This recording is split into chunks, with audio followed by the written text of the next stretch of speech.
अनमोल वचन अखिल भारतीय संत मत सत्संग के संस्थापक और गृहस्थ में आनंद योग के जनक परम संत महात्मा परम पूज्य श्री यशपाल जी महाराज अर्थात परम पूज्य भाई साहब जी द्वारा प्रतिपादित इन अनमोल वचनों का पालन करना अति आवश्यक है।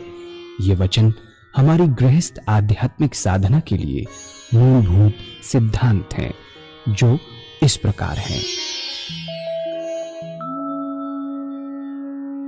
हम दुनिया की हर चीज की कीमत आंकते हैं, अपने मानव जीवन की कीमत भी जाने व परमात्मा की प्राप्ति हेतु साधना करें।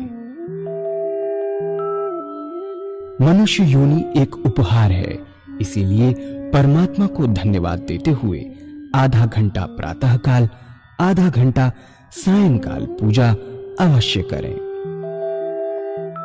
सत्संग, सतनाम व सद्गुरु को प्राथमिकता देते हुए इसी के आधार पर ध्यान योगाभ्यास अवश्य करें व गृहस्थ के कार्यों को परमात्मा का कार्य समझकर उसी की याद में संपन्न करें।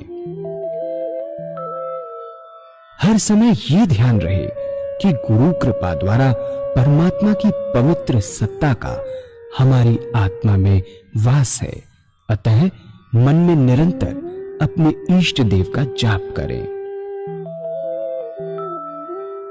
मान सम्मान की इच्छा ना करें व अपमान से दुखी ना हो।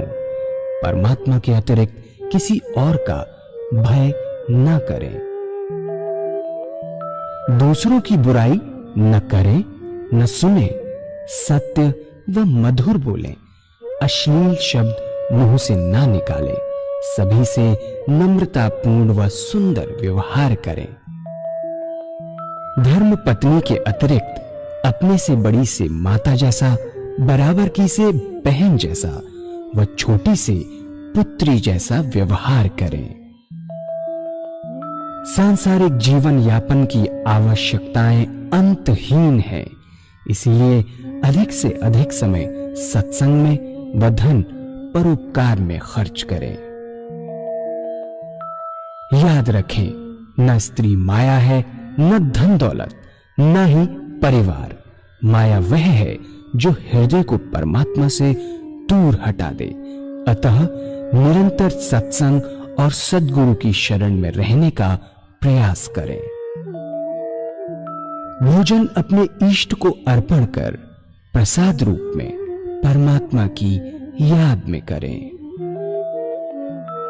रात्रि में सोने से पहले अच्छे बुरे कार्यों का आत्मनिरीक्षण कर उसका समुचित पश्चाताप करते हुए ध्यान करें व प्रभु की गहरी याद में ही विश्राम करें। परमात्मा तू ही है, तेरी इच्छा पूर्ण हो।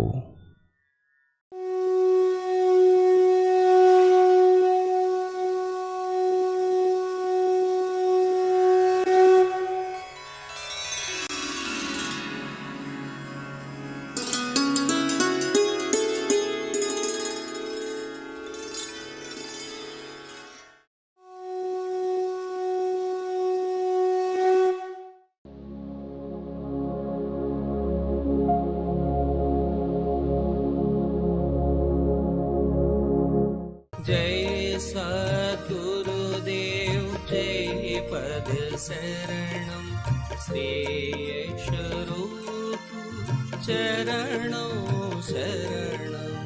जय सद्गुरुदेव जय पद शरणम श्रेयस्वरूप चरणों शरणम।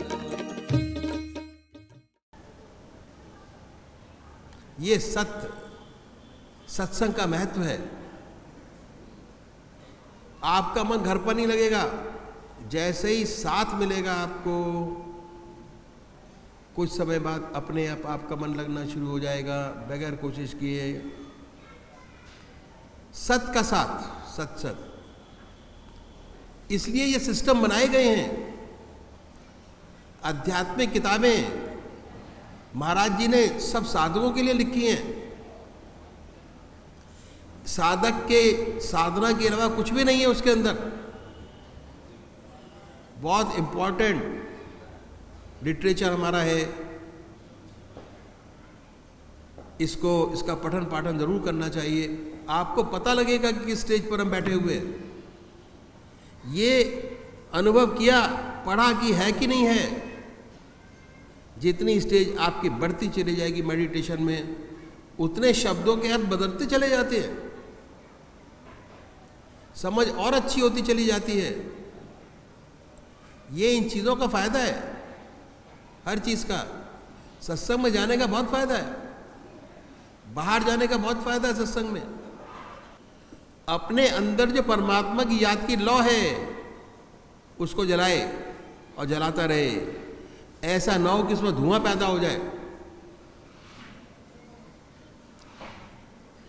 त्याग है शरीर का, त्याग है समय का, त्याग है धन का। ये सब त्याग हमें अपनी लौ को कायम रखने में मदद करते हैं। और सबसे ऊंचा त्याग क्या है? मन निरंतर परमात्मा की याद में लगा रहे, एक क्षण को भी इधर उधर न हो। यह है सबसे ऊंचा त्याग मन का। ऐसी लौ उसके नाम की लगी रहे कि निरंतर जलती रहे, तब हमारे हृदय का अपना दीपक जल जाएगा। अब तो गर्मी यहां से मिली, बाहर निकले गर्मी खत्म, निकलते ही क्या है कि अगर ये प्रोसेस करते रहेंगे तो आपके अंदर भी आपका हृदय का दीपक जल जाएगा और फिर दूसरे चिरागों को जलाएगा। अध्यात्म का रास्ता, उसमें से एक चिराग अनेक चिराग जलाता है। दिवाली के रोज एक चिराग से अनेक चिराग जलाते हैं। जब आपके हृदय में उस परमात्मा के प्रेम की लौ जागृत हो जाए,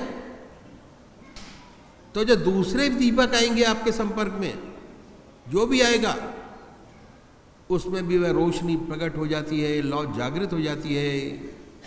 ये रूहानियत का रास्ता है कि एक चिराग से दूसरा चिराग जलता है। ये प्रवचन का रास्ता है ही नहीं। इससे तो खाली प्रेरणा मिलती है, भागवत करने से प्रेरणा मिलती है, स्पिरिचुअलिटी नहीं आती। तरीका आता है कि कैसे इस रास्ते में बढ़ा जाए। भागवत से भी कुछ नहीं होता और मंदिर में अपने इष्ट के दर्शन करने से भी कुछ नहीं होता। जब तक आप बैठ के आपका हृदय साफ नहीं होगा, उसके दर्शन रोज नहीं करेंगे, तब तक काम नहीं बनता। उस परमात्मा की लौ हमेशा जलती रहे, ईश्वर की याद हमारे हृदय में निरंतर चलते फिरते, खाते पीते, सोते जागते, निरंतर हमारे हृदय में प्रभु के नाम की जलती रहे। तब हमारे हृदय में ऐसी रोशनी, ऐसा प्रकाश पैदा होगा कि जब दूसरे लोग आएंगे उनके हृदय में भी प्रकाशमय हो जाएंगे। हम कहते हैं कि पतंगा बड़ा प्रेमी है। क्या पतंगा बड़ा प्रेमी है? लौ पर अपने प्राण नछावर कर देता है, अपने आप को जला देता है, लेकिन ये भूल जाते हैं कि पतंगा कब जलता है। जब जलता है कि जब लौ खुद जल पड़ती है, तब पतंगा अपने आप को जलाता है। तो ये रास्ता अध्यात्म के विकास का, फैलाव का, हृदय में सच्ची लौ जागृत हो जाती है, सच्चा प्रेम उत्पन्न हो जाता है, प्रेम से परमात्मा मिलता है। विनय और प्रेम दो विशेष गुण हैं जो हमें ईश्वर तक ले जाते हैं। हमारे जीवन का जो लक्ष्य है, लक्ष्य क्या है? जीवन मुक्त अवस्था प्राप्त करना, वहाँ तक पहुँचाते हैं।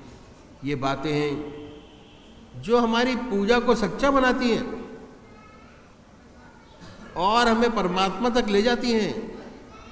विनय प्रेम बस भई भवानी, खसी माल मूरत मुस्कानी। तुलसीदास जी ने बड़ा सुंदर कहा है कि विनय प्रेम बस भई भवानी, खसी माल मूरत मुस्कानी।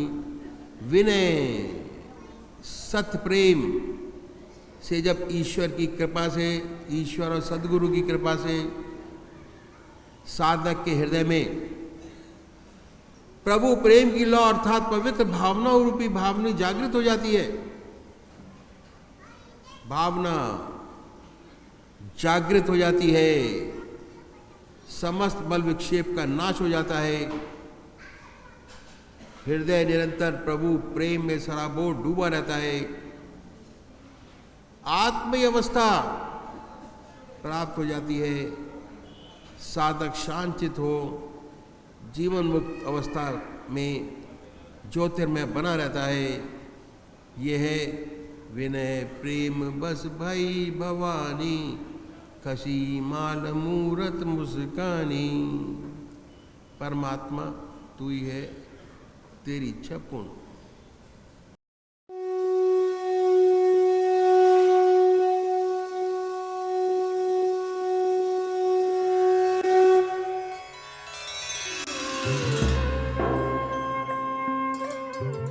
ध्यान योग के कार्यक्रम आनंद योग से निशुल्क जुड़ने के लिए संपर्क करें 9810239677।